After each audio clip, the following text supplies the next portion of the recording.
Magandang gabi po sa inyo lahat. Bago ko magsimula, ay nais ko pong makiusap. Dahil more than a Thanksgiving speech, this is an installation speech. Please bear with its lengthiness if you might consider it long.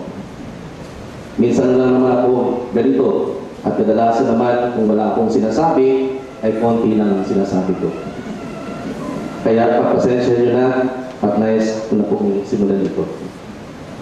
Well, one time, may napanood akong married couple na in-interview at dahil masaya sila sa piling ng isa't isa, nasabi ng isa sa kanila doon sa nag-i-interview na habang sila daw ay nag-uusap at pinag-iisipan ang mga pangyayari sa kanilang buhay, especially how lucky they both are to find each other and to have and how happy they are in their marriage to help each other.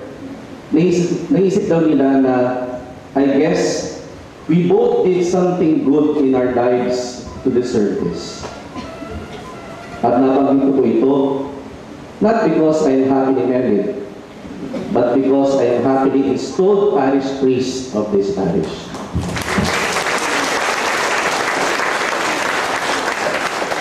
Kung hindi man talaga totoo na I did something good, at least feeling ko, I did something good in my life to deserve this. Although to be a side here is not that all easy. Lalo na sa pagpapatayo ng simbahan at rectory o kumbento ng parokya. Pero honestly, sa kabila ng malaking tungkulin at gawain na ito, ay okay lang ang lahat sa akin. Dahil kung sa previous parish ko sa Talim Island, sinasabi ko na ang mahabang taon ko ng paghihintay na maging parish priest ang naghanda sa akin sa Talim. Ang naging mga karanasan ko naman sa Talim Island ang naghanda sa akin sa parokya ito, lalo na sa idea ng pagpapatayo ng simbahan. Besides, more than believing in myself, I have learned to believe in the goodness and providence of God. Diba sabi nga ni Manny Pacquiao, the Lord can turn nothing into something. And more than believing in myself, I believe in the dedication of the church workers of this parish. Maraming salamat sa mga nagdaang parish priest ng Our Lady of Light Parish na humubog at nagturo sa kanila ng tama. Mula pa kay Monsignor Santa Ana, Monsignor Balbago, Monsignor Henry Majarito, Monsignor Arnel Lagarejos, at ngayon, sa kasalukuyan, ay si Monsignor Neil Takbas. Father Neil Takbas. Parang gano'n na lang kasi yun. Maraming salamat sa kanila dahil isa ako sa mga parish priest na nagbe-benefit sa kanilang ginawang efforts. Because one way or the other, they were part of the good formation of the church workers of this newly born parish. Napaka-matured na.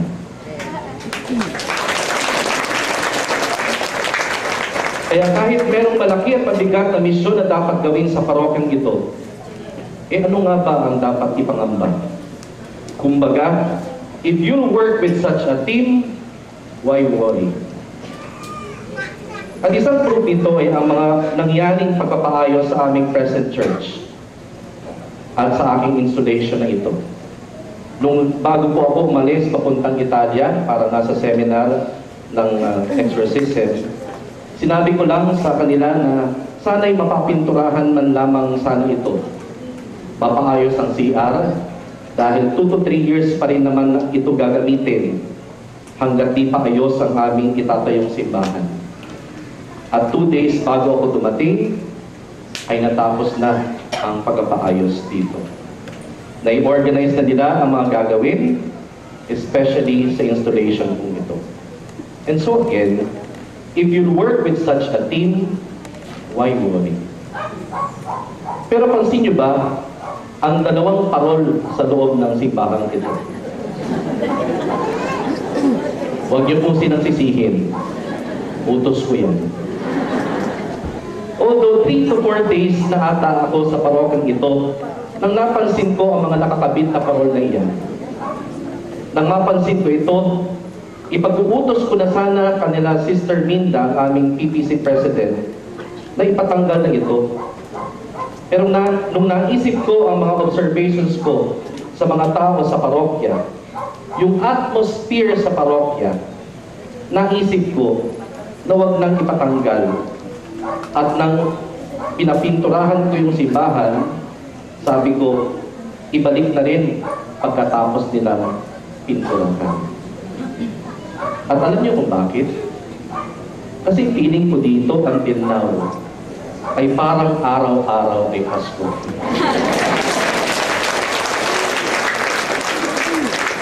Not just in terms of sharing and giving, but most especially doon sa idea na kahit may kapalpakan, masaya pa rin.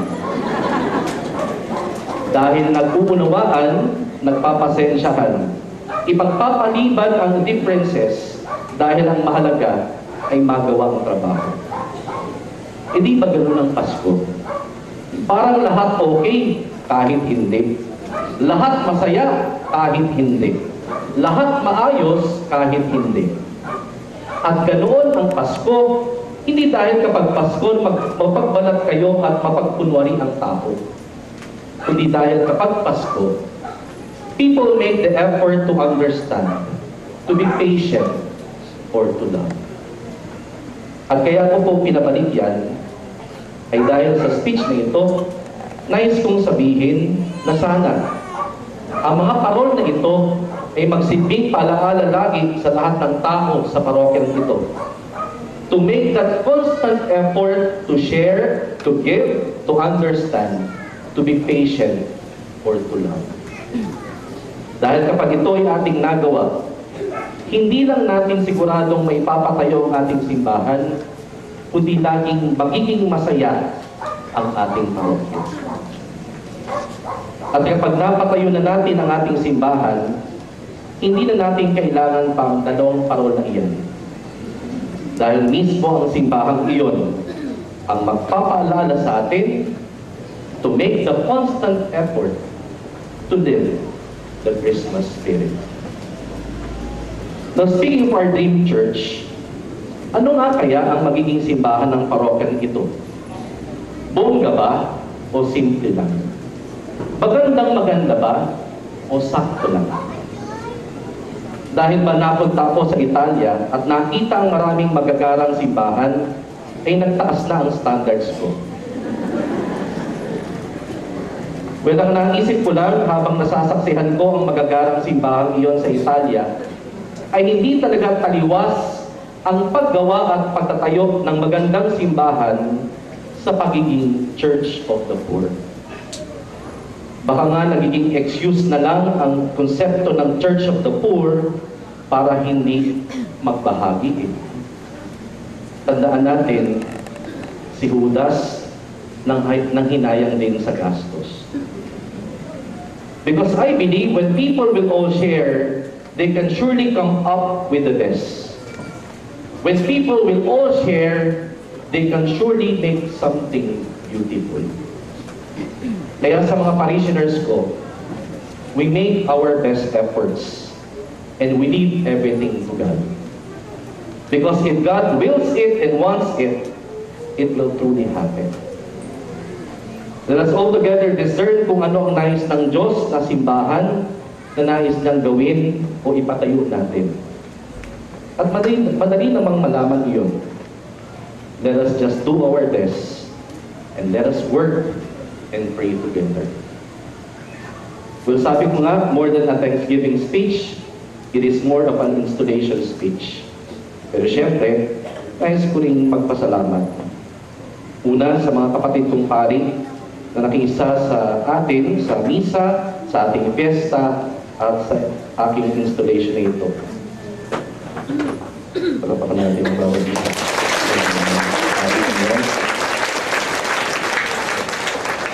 Hindi expect na marami sila. Maraming salamat. At hindi na mga paring nagmisa during our Divina Masses. And I would like to To make a special mention, I'd like to thank Father Neil, Father Nante, and Father Bong Sanchez. Alam na nila kung bakit.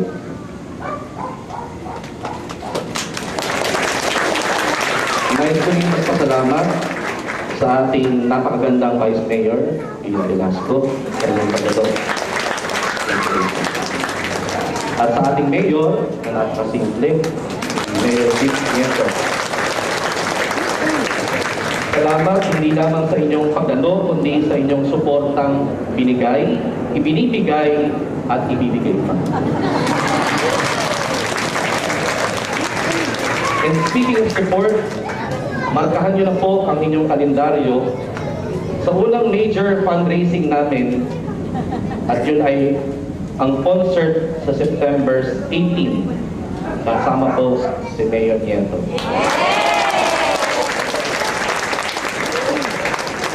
Maraming salamat din sa mga parishioners ng aking previous assignment sa San Mateo, Our Lady of Super na pupunta sa Transfiguration of Christ Parish, no?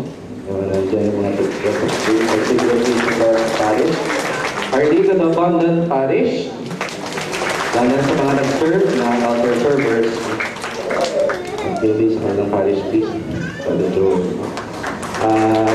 Sa mga parishioners ko sa Domingo, Talim Island, no?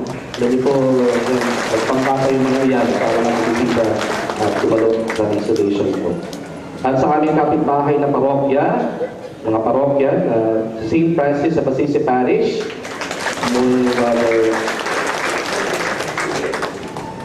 Father GB, at sa Our Lady of Light Parish, no? Siyempre ni Father G. Sa construction committee ng aming parokya, sa pamumuno ni Brother Mar Yonlo, at sa finance committee, sa pamumuno ng mag-asawang Sister Ping at Brother Louie Enriquez. Sa lahat ng tumulong, nag-contribute o nag-donate para sa installation po ito, sa choir, sa mga altar servers, FPG, Asherettes, sa mga lay ministers, nagsilbing mga marshal sa traffic aids, at sa iba pang mga naglingkod sa naglilingkod sa aming parokya, maraming salamat. At syempre, kung ang bayan po ng Cainta ay sinasabing may magandang tandem ng Mayor at Vice Mayor, ang aming parokya may magandang tandem din ng President at Vice President. Yun yung sina Sister Linda, no? Ang aming President, no? At si Brother Herman Bisa, no? Ang aming Vice President. Dahil ko na siyempre pong pasalamatan ng aking pamilya, no? Nandun sila, nandyan. Ang aking pamangkin, si Tara, aking sister-in-law, si Ate Bel, ang Pag-Diyos, Kuya Rex, ang ating mama. At siyempre, nais kong pasalamatan si Monsignor Nick de Guzman na nag-install sa akin.